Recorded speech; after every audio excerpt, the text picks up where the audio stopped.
No, wala ko. Cadillac yun, mahal nun. No, hindi ko kaya yun. Mahal yun na sakyan. At saka, kung hindi rin ako mahilig gumagamit ng number 7 na plate number, you're giving away your location.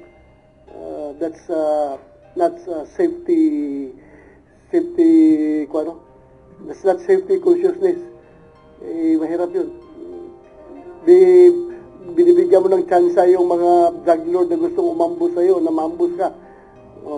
Hindi ako gumagamit yan. Wala. Bakit ko pa i-announce to the whole world na senador ako, na alam ko naman na senador ako? Bakit ko pa ipagmamayabang sa kanila na senador ako, number 7 yung plate number ko? That's, walang kwan, hindi ko nakita yung rason bakit ko ipapaalam sa kanila. Kasi, ha? Kung gusto mo lang. Ako hindi ko magusto. Bakit kung tago ka tayo ng tago, display mo pa yung number 7 na senador ka. Wala kayo number 7? Wala. Ah, number 1 lang. Isa lang asawa ko, number 1. Walang iba. Number 1. Oh.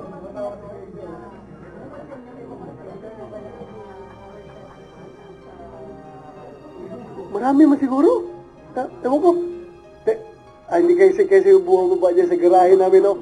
Tingnan nyo ang sakyan dyan, kung may number 7, kukunti lang gumagamit ng 7. Parang yung iba, hindi. Security reason yan. Wala man siguro. Parang yabang lang siguro yan. Mayabang ka na number 7 yung plate number mo. Parang gano'n lang naman yan. May privilege ba? Anong privilege mo dyan?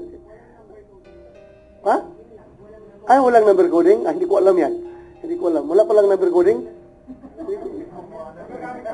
Ha? Gagamit ako dahil meron pala. May privilege pala. Pero hindi talaga. Hindi ko gagamit yan. Wala pa akong permanent stand dyan. I am open to discussion pa. Pag-usapan natin kung ano talaga dapat. Kasi nga, last time, di ba, nag-commit kami na, okay, last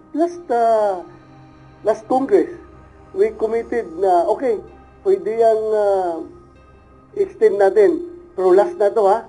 Parang yun ang general statement ng mga senador doon. Okay, papayag tayo na extend, pero last na yan.